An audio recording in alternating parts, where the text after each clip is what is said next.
Hello. तो student, आज के इस लेक्चर में क्लास 10th की exercise NCERT exercise 8.1 chapter 8 class 10th का जो क्वेश्चन नंबर फर्स्ट है वो आपके स्क्रीन पर इस प्रकार से ध्यान से देखिएगा। ये मोस्ट इंपॉर्टेंट क्वेश्चन है और इससे प्रीवियस लेक्चर में हमने पढ़ा था एक्सरसाइज 8.1 के एग्जाम्पल और विद इसकी बेसिक जानकारी। अगर इसकी वीडियो नहीं देखी है तो मैं उसका लिंक डिस्क्रिप्शन बॉक्स में डाल दूँगा, आप वहाँ से इस वीडियो को देख लीजिएगा। तो सबसे पहले स्टूडेंट, आज हम एक्सरसाइज 1 को स्टार्ट करेंगे। इसमें क्वेश्चन नंबर फर्स्ट कह रहा है कि ट्रायंगल ए बी सी में जिसका कोण बी समकोण है, राइट एंगल है, A B is equal to 24 centimetre और B C is equal to 7 centimetre है, निम्नलिखित का मान ज्ञात कीजिए। हमें वैल्यू इसमें फाइंड करनी है। सबसे पहले क्वेश्चन में कह रहा है कि साइन ए साइन सी कॉस सी। तो स्टूडेंट चलते हैं अपने वाइट बोर्ड पे, स्मार्ट बोर्ड पे, और हल करना स्टार्ट करते हैं। सबसे पहले स्टूडेंट क्या है कि त्रिभुज ए बी सी में जिसका कोण बी समकोण है, ए बी बराबर 24 सेंटीमीटर और B C is equal to 7 centimetre, तो निम्नलिखित का मान ज्ञात कीजिए। Sine A cos A, sine C cos C. तो सोल्यूशन फर्स्ट में सबसे पहले लिखेंगे सोल्यूशन क्वेश्चन का। तो आपको क्या दिया है, एक आपको दिया है इसमें ट्रायंगल ए बी सी जिसमें कोण भी समकोण है। तो सबसे पहले आप यहाँ पे बनाएंगे ट्रायंगल, यानी त्रिभुज बनाओगे आप, त्रिभुज ए बी सी बनाओगे आप। तो सबसे पहले क्या बनाएंगे, त्रिभुज ए बी सी बनाएंगे जिसका बी समकोण है। बी क्या, राइट एंगल है, तो राइट एंगल बी पे रखेंगे, फिर इसको ए मान लेंगे, इसको बी और इसको सी, ठीक है। और जिसमें क्या कह रहा है कि ए बी 24 सेंटीमीटर है, ए बी ये वाली साइड क्या है 24 सेंटीमीटर है, 24 सेंटीमीटर, ठीक है। बी सी 7 सेंटीमीटर, ये वाली साइड बी सी 7 सेंटीमीटर है, वेरी गुड। उसके बाद sign A cos A, sign A cos ए की वैल्यू पूछ रहा है। तो सबसे पहले आपको क्या करना है, इस राइट एंगल में आपको ई सी निकालना है, कर्ण निकालना है, हाइपोटेन्यूस निकालना है। किसकी हेल्प से, पाइथागोरस प्रमेय की हेल्प से। तो सबसे पहले हमें जो गिवन वैल्यू है, सबसे पहले हम लिखेंगे गिवन है, यानी दिया है। तो गिवन वैल्यू आपके पास क्या है, दिया क्या है आपको सबसे पहले दिया है एक राइट एंगल त्रिभुज ए बी सी दिया है, ट्रायंगल ए बी सी दिया है। तो ट्रायंगल ए बी सी में आपको क्या दिया है, आपको दिया है जो एंगल बी है, एंगल, ये एंगल का निशान है, एंगल यानी कोण, कोण बी कितना दिया है, एंगल बी 90। समकोण त्रिभुज हमेशा कितना होता है, समकोण का मतलब 90 एंगल होता है, ठीक। समकोण का मतलब क्या होता है, एक कोण 90 है, अगर बी पे 90 की वैल्यू तो समकोण होता है, समकोण कोण हमेशा 90 डिग्री का होता है। और उसके बाद क्या दिया है, ए बी दिया है, ए बी ट्राइंगल की side A B 24 centimetre, very good. चलो बी सी कितना दिया है, ट्रायंगल ए बी सी में 7 सेंटीमीटर। और सबसे पहले हम क्या करें, कैलकुलेट, हमें ए सी निकालना पड़ेगा। तो ए सी क्वेश्चन मार्क। तो सबसे पहले स्टूडेंट आप यहाँ तक नोट कीजिएगा। मेरे पास थोड़ी जगह का शॉर्टेज है, इस वजह से मैं इसको पूरा यहाँ पे कंप्लीट नहीं कर पाऊँगा, इसलिए पहले मुझे कुछ पार्ट को यहाँ रब करना पड़ेगा। तो आप पहले यहाँ तक इसको नोट कीजिएगा। अब देखिए स्टूडेंट, हम क्या करेंगे, हमारे पास ए बी मिल चुका है, बी सी मिल चुका है। हम सबसे पहले ए सी निकालेंगे, राइट एंगल समकोण त्रिभुज ए बी सी में पाइथागोरस प्रमेय की हेल्प से। तो यहाँ लिखेंगे त्रिभुज ट्रायंगल ए बी सी में, त्रिभुज ए बी सी में पाइथागोरस थ्योरम से, पाइथागोरस प्रमेय से, पाइथागोरस प्रमेय से। अब स्टूडेंट आपको बता रहे कि पाइथागोरस प्रमेय का फॉर्मूला क्या होता है, कर्ण का जो वर्ग होता है वो शेष दो भुजाओं के वर्गों के योग के बराबर होता है। तो यहाँ पे जो हाइपोटेन्यूस कर्ण का वर्ग क्या है, ए सी यहाँ पे कर्ण है। पहले आप इसको मेंशन कर सकते हैं हिंदी में लिख करके कि कर्ण का स्क्वायर इक्वल टू आधार का स्क्वायर, बेस, आधार को बेस बोलते हैं, आधार का स्क्वायर प्लस लंब का स्क्वायर, लंब क्या है ए बी, लंब का स्क्वायर। उसके बाद कर्ण देखो यहाँ पे कौन सी साइड है, ए सी साइड कर्ण है।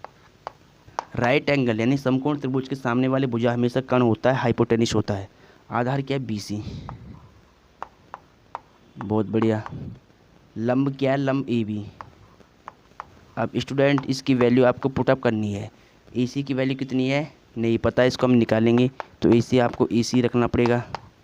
बी सी वैल्यू देखो 7 है, 7 का स्क्वायर प्लस ए बी कितना है 24 है, 24 का स्क्वायर।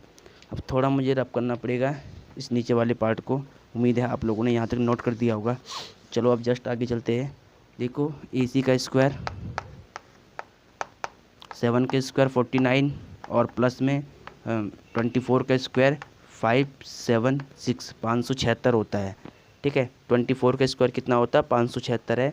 बेसिकली आप जो हाई स्कूल के बच्चों को 20 तक 30 तक आपको पास स्क्वायर रूट याद होनी चाहिए, स्क्वायर आपको याद होनी चाहिए, तो सीधा आप इसमें आपको कैलकुलेशन में आसानी होगी।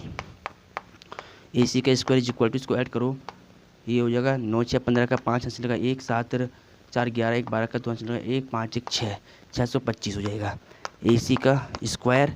अब देखो 625 को मैं क्या लिख सकता हूँ, 25 का स्क्वायर। भाई हम जानते हैं वी नो डैट कि 25 का स्क्वायर 625 होता है, और दिस इम्प्लाई डैट देयरफॉर, इससे क्या होगा, स्क्वायर से स्क्वायर कैंसिल हो जाएगा, यहाँ AC बच जाएगा, यहाँ 25 बच जाएगा, तो AC की वैल्यू कितनी आ जाएगी 25 सेंटीमीटर। और AC के यहाँ पे क्या है, हाइपोटेनिस कर्ण है, ये वाली साइड क्या 25 सेंटीमीटर आ जाएगी। बहुत बढ़िया। चलो स्टूडेंट, हमने अब यहाँ पे ट्रायंगल की तीनों साइड निकाल दी है। अब हम साइन ए कॉस से साइन सी कॉस सी की वैल्यू निकालेंगे। सबसे पहले आप यहाँ तक नोट कीजिएगा, उसके बाद जस्ट आगे हम प्रोसीड करेंगे। तो अब स्टूडेंट ध्यान से देखिएगा, हमने इस राइट एंगल ABC की हमने तीनों साइड फाइंड आउट कर दी है, तीनों साइड हमने प्राप्त कर दी है। अब हम बेसिकली हम क्या करेंगे, अब साइन ए कॉस ए और साइन सी कॉस सी की वैल्यू फाइंड करेंगे। तो स्टूडेंट हम जानते हैं सबसे पहले हम क्या करेंगे, सबसे पहले स्टेप में हम निकालेंगे, चूँकि सबसे पहले निकालें हम साइन ए, ये फर्स्ट पार्ट का सोल्यूशन है, फर्स्ट पार्ट इसका ये सोल्यूशन है। ठीक है, आपको लिखना है फर्स्ट पार्ट का सोल्यूशन। तो सबसे पहले हम क्या करेंगे, साइन ए की वैल्यू फाइंड करेंगे, साइन ए। अब स्टूडेंट मैंने क्या कहा था, ट्रिक आपको याद करनी है, लाल बट्टे कक्का वाली। हिंदी माध्यम वाले जो बच्चे हैं वो इस ट्रिक को याद करेंगे, लाल बट्टे कक्का, और जो इंग्लिश माध्यम वाले बच्चे हैं वो ये वाली करेंगे, पंडित बद्री प्रसाद हर हर बोले वाली ट्रिक याद रखेंगे इंग्लिश मीडियम वाले। तो यहाँ पे तुम्हारा क्या होगा, परपेंडिकुलर हाइपोटेनिस 20, परपेंडिकुलर हाइपोटेनिस और 20, इस तरह वो इसको याद कर सकते हैं। और बेसिकली जो हिंदी माध्यम के बच्चे हैं वो इसको याद करेंगे लाल बट्टे कक्का की फॉर्म में। चलो अब जानते हैं हम वी नो डैट की जो पहले वाला अनुपात होता है, रेशियो होता है, ये साइन का होता है, लंब बट्टे कर्ण क्या साइन की का ये फार्मूला होता है। एंगल ए ले रहे, अब एंगल क्या है, हम ये एंगल ले रहे ए, तो ए के सामने वाले भुजा लंब BC होता है। ये मैंने आपको बेसिक लेक्चर में अच्छी तरह से सिखा रखा है। कर्ण हमेशा अपने स्थान पे AC ही रहेगा। इसकी वैल्यू रखो, BC की वैल्यू कितनी है 7 है, और AC की वैल्यू 25 है। बहुत बढ़िया। अब निकालेंगे सेकंड स्टेप में, ये फर्स्ट हो गया इसका, ये तो फर्स्ट हो गया, फर्स्ट का साइन हो गया। अब कॉस निकालेंगे, कॉस सी, और हम जानते हैं कॉस का फॉर्मूला दूसरा वाला आधार बट्टे कर्ण, आधार बट्टे कर्ण। एंगल ए के लिए आधार AB है, और कर्ण हाइपोटेनिस क्या है AC है। वैल्यू पुटअप करो, AB की वैल्यू 24, इसको हटा दो, AB की वैल्यू क्या है 24, AB की वैल्यू 24 और AC की वैल्यू 25। तो ये आपके पास पहले पार्ट का इसका सोल्यूशन हो गया। अब दूसरा निकालेंगे सेकंड वाला पार्ट, सेकंड का सोल्यूशन। सेकंड में आपको क्या निकालना है, साइन C, और साइन C देखो क्या होता है, साइन का फॉर्मूला तो वही रहेगा, लंब बटे कर्ण, बस एंगल चेंज हो जाएगा, साइन C। अब एंगल C लेंगे तो C के सामने वाले भुजा लंब AB हो जाएगा, और कर्ण AC हो जाएगा। AB की वैल्यू 24 और AC की वैल्यू 25। ठीक है, चलो ठीक है। उसके बाद क्या निकालना, कॉस C निकालना है, cos C। Cos C, cos का फॉर्मूला आधार बटे कर्ण, आधार बटे कर्ण। आधार C के लिए आधार BC, कर्ण AC। ठीक है, वैल्यू पुटअप करो, BC 7 और AC कितना है 25। तो स्टूडेंट ये आपके पास इसका आंसर हो गया। तो उम्मीद है आप लोगों को ये लेक्चर अच्छा लगा होगा। अगर वीडियो अच्छी लगी तो वीडियो को लाइक सब्सक्राइब शेयर जरूर कीजिएगा। बहुत बहुत धन्यवाद वीडियो को अंत तक देखने के लिए।